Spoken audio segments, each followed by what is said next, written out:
મોટરની સમસ્યાનું નિવારણ. મોટાભાગના લોકોને આ કામ કંટાળાજનક લાગે, નહીં? પણ સાચું કહું તો એવું બિલકુલ નથી. ચાલો આને એક જાસૂસી કેસની જેમ જોઈએ. દરેક અવાજ, દરેક કંપન, દરેક નાની મોટી ખામી એ બધું એક સંકેત છે.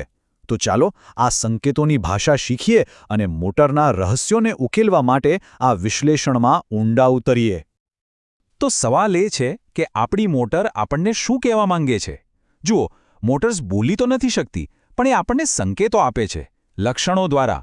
અને એક સારા જાસૂસની જેમ આપણું કામ છે એ સંકેતોને પકડવાનું, એને સમજવાનું અને સમસ્યાના મૂળ સુધી પહોંચવાનું.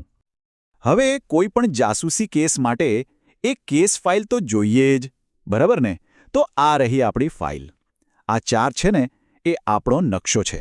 દરેક સંકેત, એનું સંભવિત કારણ અને એનો સાચો ઉપાય બધું જ આમાં છે. આપણે બસ આને ફોલો કરવાનું છે અને આપણે ગુનેગાર સુધી પહોંચી જઈશું. તો ચાલો તપાસ શરૂ કરીએ. અને સૌથી પહેલા એ પુરાવાઓ જોઈએ જે એકદમ સ્પષ્ટ હોય, જેને આપણે જોઈ શકીએ, સાંભળી શકીએ કે પછી અનુભવી શકીએ. આ છે યાંત્રિક સમસ્યાઓ. સમજો ને કે ક્રાઇમ સીન પર મળેલા સૌથી પહેલા અને મોટા પુરાવા. તો આપણી લિસ્ટમાં 4 મુખ્ય શંકાસ્પદ છે.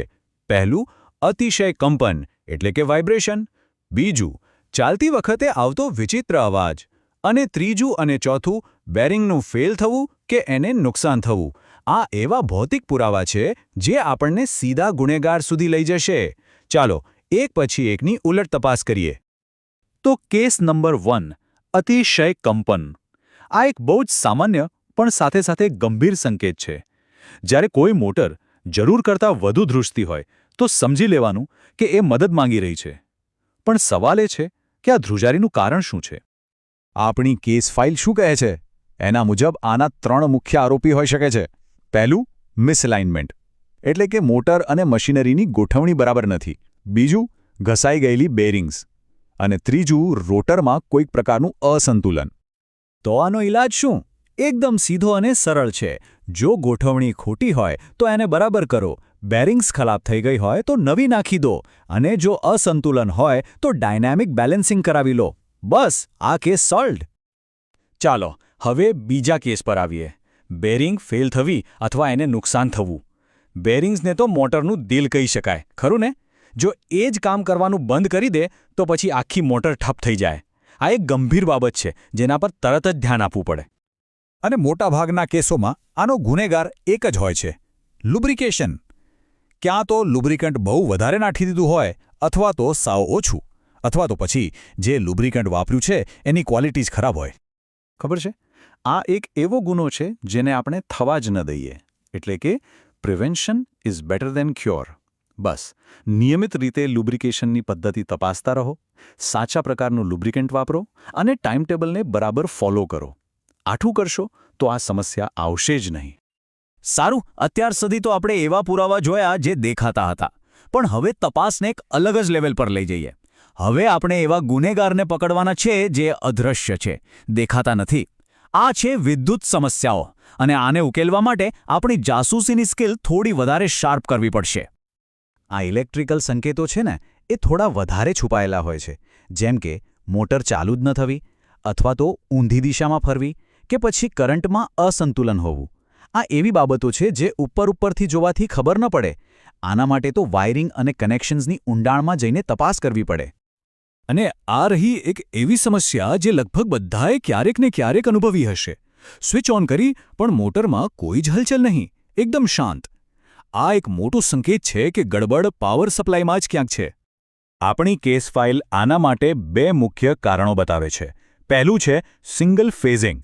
સાદી ભાષામાં કહીએ તો 3 ફેઝ મોટરને 3ને બદલે ફક્ત 2 જ ફેઝનો પાવર મળે છે. અને બીજું કારણ ઓછો વોલ્ટેજ, મતલબ કે મોટરને ચાલુ થવા માટે જેટલી તાકાત જોઈએ એટલી મળતી જ નથી. આને ઉકેલવા માટે આપણે સ્ટેપ બાય સ્ટેપ જવું પડશે.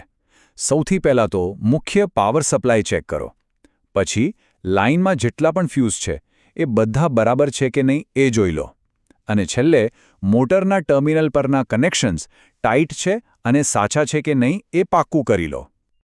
ઓકે, તો હવે આપણે તપાસના છેલ્લા અને સાચું કહું તો સૌથી રસપ્રદ તબક્કામાં પહોંચી ગયા છીએ. અહીં આપણે મોટરના વર્તન એટલે કે એના બિહેવિયરનું વિશ્લેષણ કરીશું. ખાસ કરીને જ્યારે મોટર પર લોડ હોય ત્યારે એ કેવું કામ કરે છે એના પરથી ઘણા રહસ્યો ખુલી શકે છે. અહીંના જે લક્ષણો છે ને એ ત્યારે જ સામે આવે છે જ્યારે મોટર ખરેખર કામ કરતી હોય, જેમ કે ઓવરહીટિંગ એટલે કે વધારે પડતી ગરમ થવી, વારંવાર બંધ પડી જવી અથવા એના તાપમાનમાં અચાનક વધારો થવો. આ બધા સંકેતો એવું કહે છે કે મોટર એના પર જે કામનો બોજ છે એ સહન નથી કરી શકતી. હવે જરા અહીં ધ્યાન આપજો. આ બહુ જ રસપ્રદ છે. ઓવરહીટિંગ અને ઊંચો તાપમાન વધારો, આ બંને લક્ષણો લગભગ સરખા જ લાગે નહીં, પણ એમના કારણોમાં એક નાનો પણ બહુ જ મહત્વનો તફાવત છે. ઓવરહીટિંગનું કારણ કદાચ ધૂળ કે કચરાને લીધે વેન્ટિલેશન બરાબર ન થતું હોય એ હોઈ શકે, જ્યારે તાપમાન વધવાનું કારણ કદાચ કુલિંગ ફેન જ ખરાબ થઈ ગયો હોય એ પણ હોઈ શકે. આ નાનકડો તફાવત પારખવામાં જ ખરી મજા છે.